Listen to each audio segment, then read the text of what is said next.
Hello and welcome to Story on the Spot. My name is Jim Heskett, going over clockwise over there. Mr. Ari McGee, aka Nature Boy Ric Flair, down there. Nick Thacker had to scroll up, and also this fresh-faced young gentleman you're seeing down here, Mr. Derp Hart, is actually Craig Hart, but he had to undergo a name change once he lost the beard. It was part of his Sots contract. And we will be right back after our show's introduction.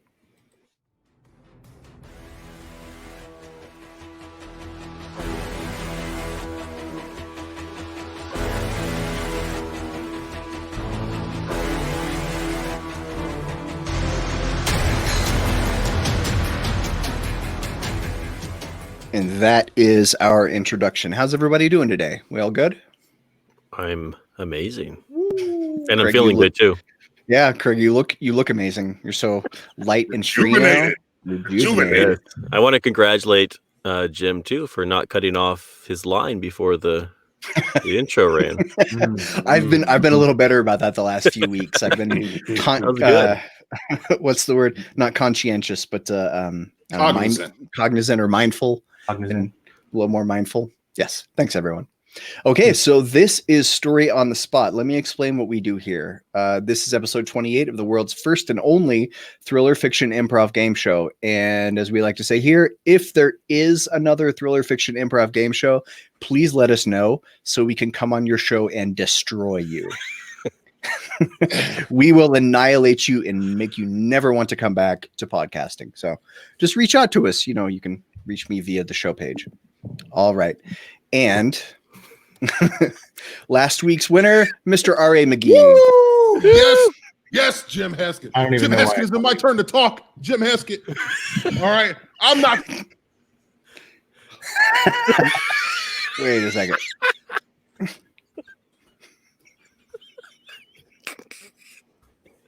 Can I put him in solo layout for this? Yeah.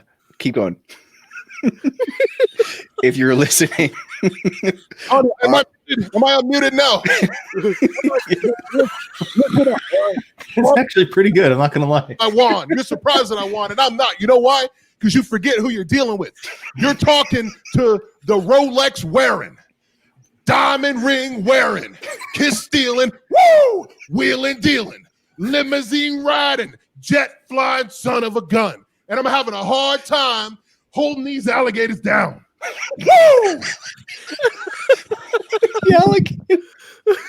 Oh my God, ladies and gentlemen, Mr. R.A. McGee. Done. I'm just leaving now because that's not going to get topped. So bye, everybody. Yeah. No, that's wow. Okay, well, let's try to press on at least. So if you're watching, here's what you're going to do. You are going to, let me put the banner that also explains that. We are going to, I'm going to put up some story prompts, and these three other authors are going to pitch each round. They're each going to submit a pitch, and then you watch them, and then you vote by comment on the post, which one you like. And then next week we will tally up the votes, and we will see who is the winner. And Lisa Badger says, hi, boys. Hi, Lisa. Welcome. Badger. All right. And I'm going to turn this off, and now we can start our bonus word, kerfuffle. A commotion or fuss. So if you include that bonus word, you are going to get one of these guys over here. Hold on, wait for it. Oh yeah. Amazing, right? Secret word, brother. You also get a bonus point. Now Ari is transitioning over to some macho man. I'm living nature boy this week. Don't worry. Step into a Slim Jim. All right. Here is our first story. Everyone get ready. This is called Trapdoor. Nightmares really do come true. As Leonard Swain, 33, waited at a bus stop in the Bronx, the sidewalk beneath him gave way and he dropped into a decrepit basement full of rats. Bystanders alerted authorities, and Swain was rescued from the dark hole about 30 minutes later with injuries including a broken arm, broken leg, and scraped face. New York's Department of Buildings said the basement beneath the sidewalk was poorly maintained and the building was closed until repairs can be made. So, one of you three will be the first to tackle this story, and I cannot wait to find out which author among you is going to be brave enough to be the first to pitch us a story based on this trapdoor prompt. And The nature boy will go first. Nature Boy's not scared of this prompt. All right. You'll get bonus points if you can keep in character. Woo! No. Maybe that was a bad idea. Don't tempt me, Jim Heskett. Don't hit. All right, so listen, this is what happens with our story here. All right. I think that as you guys are all aware, I'm sure that Gotham City, New York is sometimes also called Gotham. Okay. And that Gotham City is a thinly veiled reference to New York. And so what I think here is I think we have a little bit of overlap. What we're not often taught in the history books, along with all the other stuff they pump our heads full of, is the fact that Batman was a very real person in the 40s and the 50s. Okay. And he kind of came to prominence because he had to fight this rogues gallery of criminals that were popping up. And so I think that what we have here is a leftover remnant from the trap doors that he used to use to move around the city really fast, because everyone would always be like, damn, there's Batman again. How did he get here so fast? Well, he's got trap doors underneath the city everywhere. So I think that what we have is a case of our guy Leonard, I think his name was kind of just standing in the wrong place at the wrong time when some of the pneumatic doors kind of fell. And I think that if he would have not just laid there like a wuss and complained about the rats and the broken leg, if he would have just sucked it up a little bit, that he could have followed the tunnels and actually found the Batcave. So Leonard should have hobbled his way to the Batcave and he could have been the Batman. But instead, he's just a schmuck with a broken arm and a broken leg. So just a schmuck with a broken arm and leg. All righty. Okay, Craig? That's pretty close to what's happening. We're just being character because if well, first of all,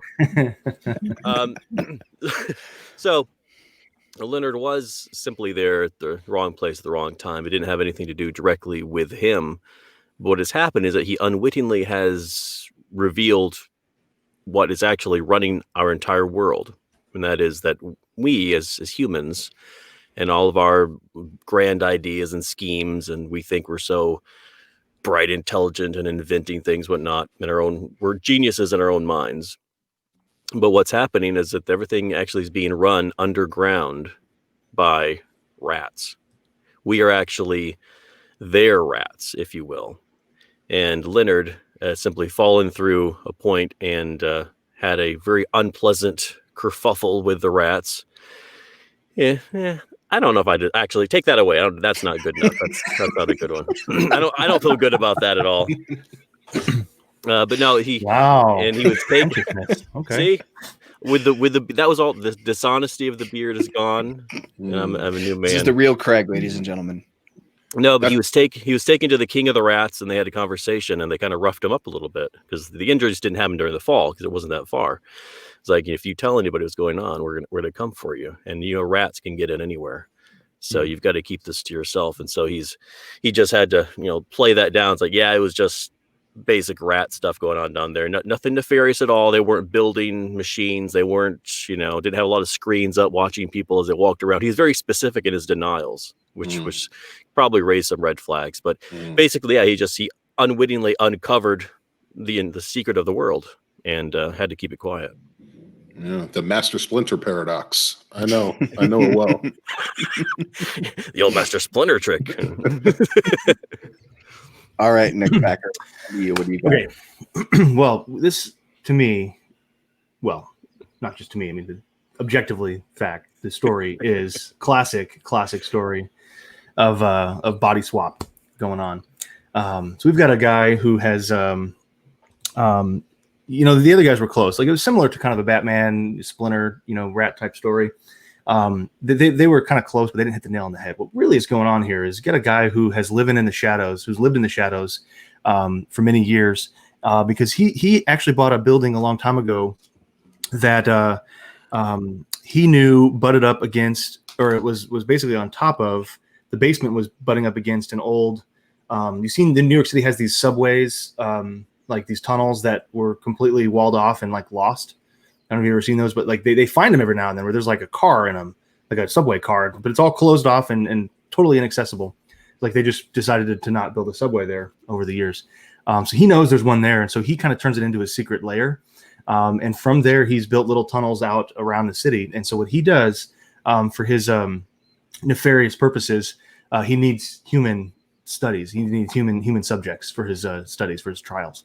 And so what he does is he finds people that kind of look similar to him, and he kind of tracks them a little bit, and then waits until they appear in a spot in the city that's close enough, and then he kind of sends messages to their phones or whatever to get them to go where he needs them to go, which happen to be right on top of these trap doors that he's built throughout the city.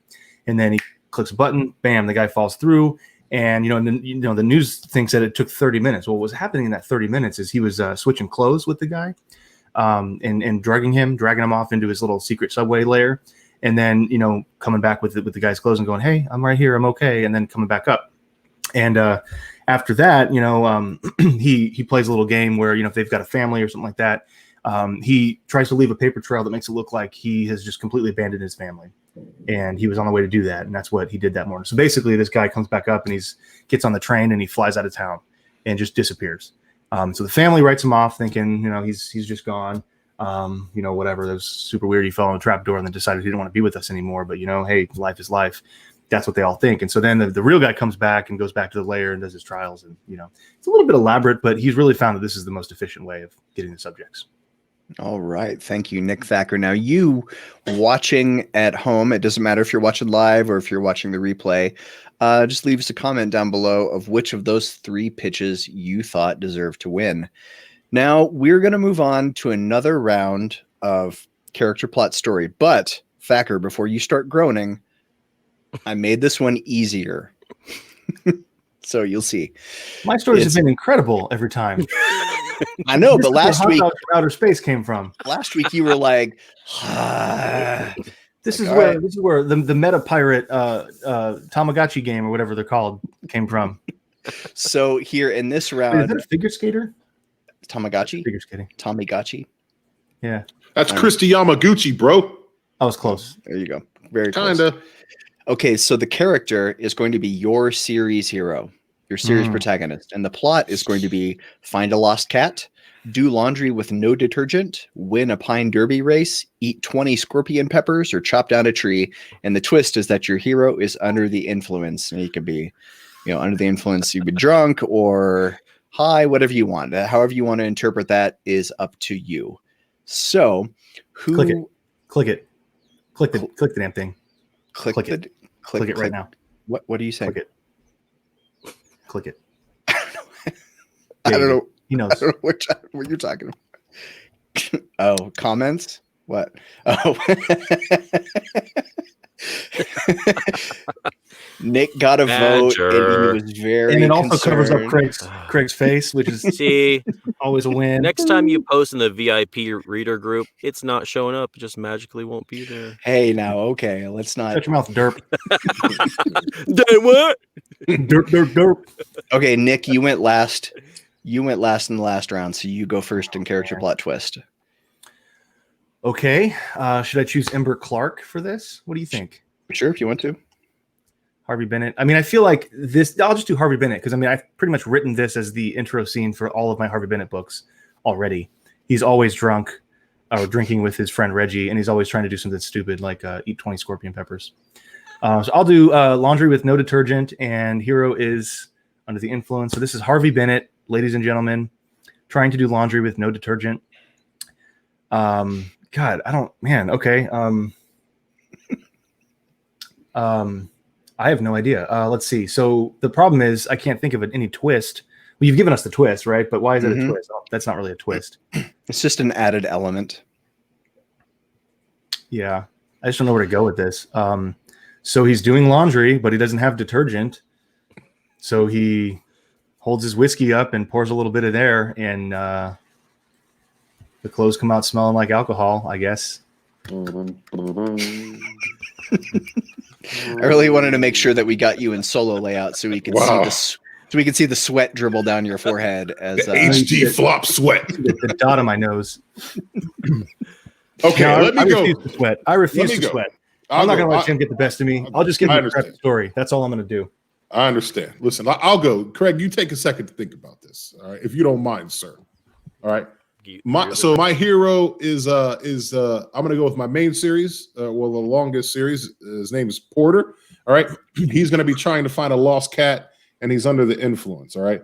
So Porter has an unfortunate history of just kind of getting injured in the course of his books. You know, I don't like bulletproof people, and he's always mixing it up, doing things he's not supposed to. And so as he's recovering from his latest gunshot injury, he does something that he's very reticent to do, which is he's taking Percocet. All right. It's not really his thing, but he's got a high pain tolerance, but he's all jacked up. And so he's laying on the couch, you know, just kind of like having that really nice feeling, you know, that you have when you're all doped up on Percocet, and he gets a phone call, and it's someone who found his card. You know, he's a finder of people, right? That's what Porter does. Okay. And someone found his card, and they said, you know, come to this address. We've got a job for you. And normally he wouldn't get off the couch, but he's just toasty enough to think, oh, this might be kind of fun. So he catches a ride with his best friend. Best friend drops him off because obviously that's responsible. He's smart enough to know he can't drive while he's doped up. Walks up to the house, you know, rings the doorbell, and a little kid answers. You know, and he's like, hey, you know, the voice on the phone was this weird raspy guy. And the little kid says, yeah, that was me. I ran a voice through a filter, but I want to hire you to find my cat. And Porter goes, I don't find cats, kid. This is not cool with me. You know what I mean? And the kid says, come on, man, what do you got to lose? You're just standing here with your beard's too long. You need a shower. You're obviously high. You could use the money. And so Porter goes, all right, fine. You know, tell me more about the cat. So he describes the cat, right? And, you know, big old Maine Coon cat. So Porter goes, well, those are the only cool cats. So maybe I'll go looking for this thing. So he feet beats around the neighborhood. He's looking and he's looking and he's looking. And on the corner, he finds the little tag with the "if you've seen me" thing. So he goes, oh, this is really weird. So he goes around the corner a little bit further and he finds the collar. And he goes, this is really strange. You know, where's this cat at? And he kind of walks around. And he's a tall guy. He's a big guy. So he's looking over fences and everything as he goes. And he catches the eye. He gets his eye on the Maine Coon cat. And he goes, well, what the heck's that? Jumps over the fence, goes. The cat runs away, right? Runs into the shed where it's got like a nice little setup, you know, kitty litter and all that stuff. So he grabs the cat. And as he turns around, there's a guy that confronts him in the doorway, right?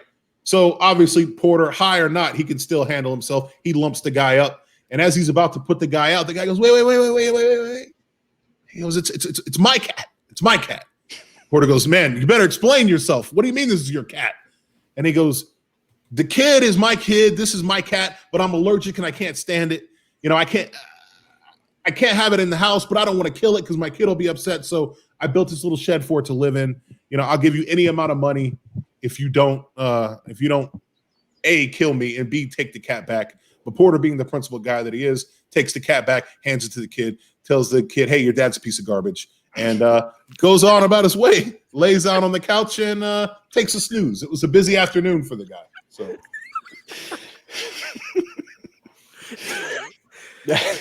I can't wait for the follow-up short story where that kid's in therapy later. It's like I used to have so much title. Your dad's a piece well, of the follow-up would be the kid runs away from home, and then the dad pays Porter to go find the kid, and the kid is actually mixed up with a child prostitution ring, and Porter has to kill everybody that's involved. Excellent. I look forward to the scene. I remember you. That's right.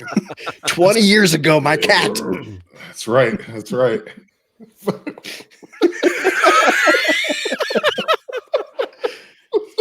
It works. It all works. All right, Craig, are you going to tell us a story about Shelby? So first of all, I do want to say that there's a decided downside to going last, which is because everybody expects that you have had plenty of time to think and therefore should have the best story.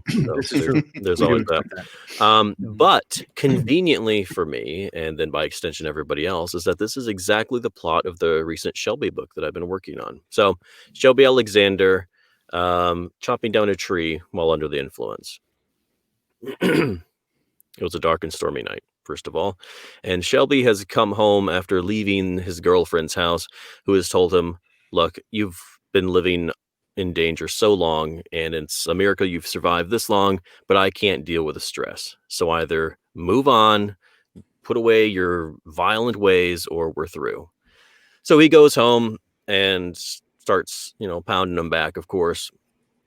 And he starts reliving his past, and he starts thinking about his arch enemy, which happens to be a villain by the name of Kerfuffle Johnson. He's back, guys. The old Craig is back. But I like that one better, though. That's the thing. No, but so he gets pretty drunk, and he's like, what are you talking about? Retired? Ugh. And you've got to understand that the whole point of the series really is that he's an aging tough guy, right? He's having a hard time coming to grips with that. Anyway, he stumbles out of his cabin there in Michigan, northern Michigan, and starts wandering in the wood. I'll get you, kerfuffle, and he starts punching the trees. He's just knocking down trees with his bare hands, right and left. And by dawn, there's just a huge swath of woods. It's just laid to waste by this drunk guy, chopping down trees with the bare hands. And this book is going to be the series finale, because he is then arrested, charged with reckless and unlawful deforestation, and gets a life sentence. And that's this is breaking news right here. That's the end of the series. Amazon best-selling series ends. That's how it ends. Yeah. I am definitely just writing down reckless and unlawful deforestation. That is a great episode title. All right. So we're done with character plot twist. Now it's intermission. Let's go out to the lobby. Anyone have anything to promote? Anything important going on they want to talk about? Here's your platform. Oh, I will say Northern Lake Audio is going to be focusing a lot more on thrillers, and I'm toying with the idea of making it thriller only, because there are some other projects I've been doing that I have become weary of, and so thrillers are what I enjoy doing. It's what I know best, and I think we could do well with those. So just a heads up for the possible future of the audiobook company there. You heard it here first, folks. Breaking news from Craig. Anybody else got anything real quick? If only there was like a survey that readers could fill out to answer questions about a potential upcoming project. That'd be cool, awesome, man. Yeah, I don't remember the URL though. Well, the problem is it's a stupid Google form, so it's like gl.se./ .. It'll be in the show notes. It'll be in the comments down here on Facebook somewhere. Sure. So if you're a reader and you want to answer a quick survey, we would appreciate your input. Yeah, we're launching something cool, everyone. That's what we're doing. We're launching something cool. It's in the top secret phase right now. It is going to behoove you to kerfuffle your way to that form and let us know if you're interested in something cool. I was going to give you the secret word just for behoove. I didn't even know. I was like, I'm just going to double up on these too. Double up on behooful. Okay, let's move on. Now, we're at 23 minutes, so this will be our final round. This is called The Meth Made Me Do It. Traffic slowed to a crawl, and people got out of their cars on a busy roadway in China, hoping to collect banknotes that were raining down from the sky. As it turned out, the money wasn't coming from heaven, but from an unnamed 29-year-old man who was high on methamphetamine in his 30-story-high apartment overlooking the street. As he showered passersby with money, police arrived and took him into custody, and he then received treatment. All right. I think I got this. All right, Craig, you are welcome to go first. What do you think happened here? So this unnamed fellow is he was out on the seashore one day, and he looked down something that had washed up, and it was like a little kind of a bowl of some sort, or a vase or something, vase. And a vase. And he took it home to his Foy-Yay. And oh my God. And he was just, this is kind of rubbing the dust off of it. All of a sudden, poof, a genie pops out. Totally original story, by the way. So if you think you've heard it before, you're wrong. Genie pops out and says, young man, what can I do for you? You have one wish and one wish only. I'm an old genie. I don't have energy for 3. So make it a good one. And the guy says, okay, I want limitless money. No problem. No. Boop. So there you go. So he goes out and spends $1,000, looks into a bank account, a debit, and then immediately $1,000 credit. So no actual expenditures. It's unlimited money. So this is awesome. So he goes and does all the stupid things that a 29-year-old guy would do with unlimited money.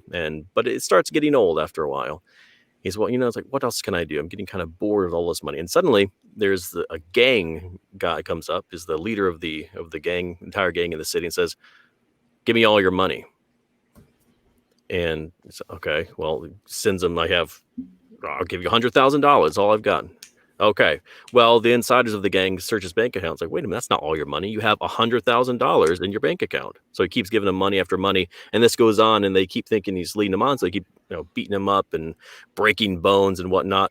And finally, he goes, I've got to get rid of this money. So he runs to the top of this building, and he's just doing this all day long, trying to get rid of the money. And of course, it's not working. And it's finally just gives up. I can't live with it anymore. A little higher, Chan. And off he goes. Thank you. Oh, it's money. Okay. It's like, what's going on down there? It was money, RA. We thought, no, never mind. It's money, though. Okay, I'm sorry. But I think doing you the were money with me. thing. I think you were with me, Nick.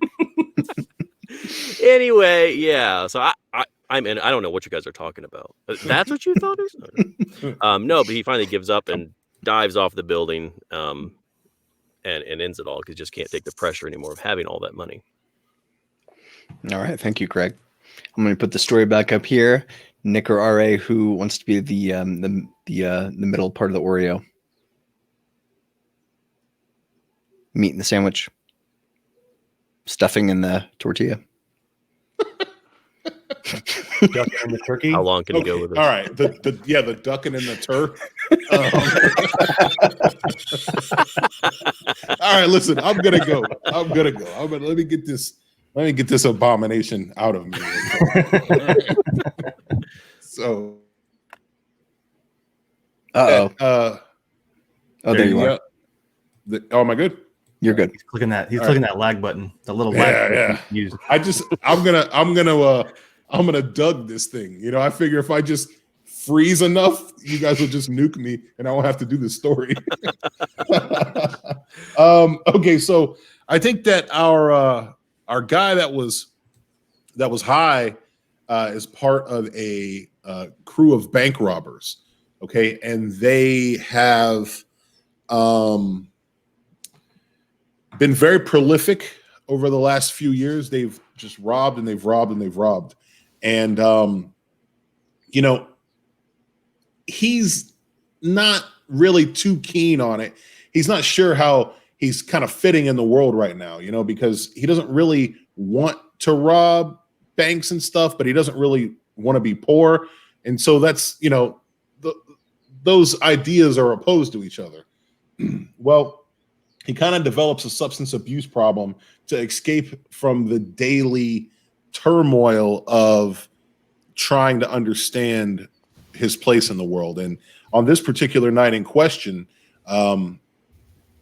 his weed dealer was out of weed. And so he said, well, since I'm out of weed, I think the next logical step is methamphetamine, nothing in between. Let's just go straight from weed to meth. All right. So the guy goes, all right, cool. And he does so much meth that he ends up curled up in the toilet, and he thinks that he has seen God. He thinks that he's seen God. He's so high that he thinks the Lord is talking to him. All right. And he thinks that the Lord tells him that the only way that you'll achieve salvation is if you get rid of this money that you have stockpiled at your house. And if you do that, I'll wipe the slate clean and you can go and continue on the path of righteousness. So that's why our man goes out to the balcony and starts making it rain and dropping money all over the city. So he saw God, and now he's trying to be a better man. Thank you, R.A. McGee. All right, Nick Thacker, it is up to you to bring us home for the day.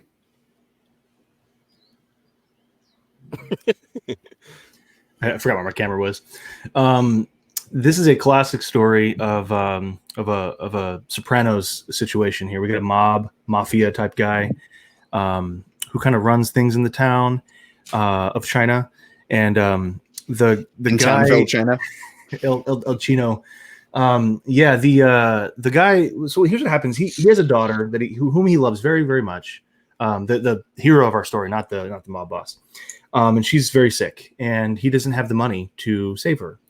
And so he goes to this mafia guy, and he says, "Look, I know how this works. I'll owe you a favor."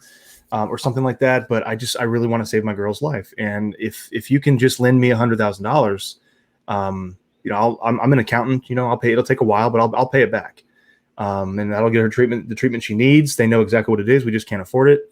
And so the mafia guy says, here's the deal. I'm actually a very honest man of integrity. I will not lie to you. You will owe me a favor, as long as you don't lie to me, then we'll be done. And he said, okay, great. So he gives him the money, and he gets his daughter help. And then the mafia guy says, all right, here's the favor I need. I'm trying to get my drugs being circulated through the professional business community, accountants, kind of like you, lawyers. I need somebody to basically test this methamphetamine on. I need somebody to actually test this drug on, and you're it. And he goes, no, anything but that. I don't want to do that. I don't want to do that. And the guy says, look, here's the deal. I'm honest, and you told me you'd be honest. So this is the favor I need. So naturally, he gets hooked on methamphetamine and loses his job, and his daughter, who he saved her life, is now threatening to leave him, and it's just a bad situation all around. This guy doesn't know how to get out of it. He goes to the mafia guy, and he just begs. He's like, look, I don't want to do this anymore. And the mafia guy says, here's more money. Just keep buying more meth. That's all you need to do. And he gets a suitcase, and he goes, I'm just going to leave. I'm going to run away. And the mafia guy says, if you lose that money, or if you give that money to somebody else, then we're going to kill you. We're going to kill your daughter, all that. If you spend that money on anything besides methamphetamine, or you lose that suitcase, lose it. Those are two things. If you lose it, and if you spend it on something besides the methamphetamine that I told you to, then you're dead. And he goes, okay, fine. So in his elaborate plan, hooked on meth one night, he goes up to the 30th story of the building, and he knows exactly where the suitcase is full of money. So he's not losing it, and he is not spending it on anything besides methamphetamine. And he just drops it all out the window, hoping that because the man is a man of his word, he said, look, you told me not to do these two things, and I didn't do those two things. I just sprinkled the money down upon innocent bystanders. So I should be free now. It's like a really dark Brewster's Million. Yeah, he gets stabbed in prison because the mob boss is pissed at him. So, ouch, that's terrible. So another show's in the books. We want to encourage you to visit storyonthespot.live, because that's where you will find show notes, all the places you can link to us, all the places you can find us. You can find at storyonthespot.live, including all of these guys' websites. And I will put a link to that super secret project we're not ready to talk about in the show notes, and I'll drop a comment down below, at least on their Facebook post. Anybody have any parting words of wisdom before we get out of here? Woo! Badger has redeemed herself. She can now post on the VIP page again. Hey, Lisa, you've been forgiven. All right, everyone. Thanks for tuning in, and we'll see you next week. Thursday, 2 p.m. Eastern. That's our regular time. Thursday, 2 p.m. Eastern. We'll see you next week. Bye. Bye.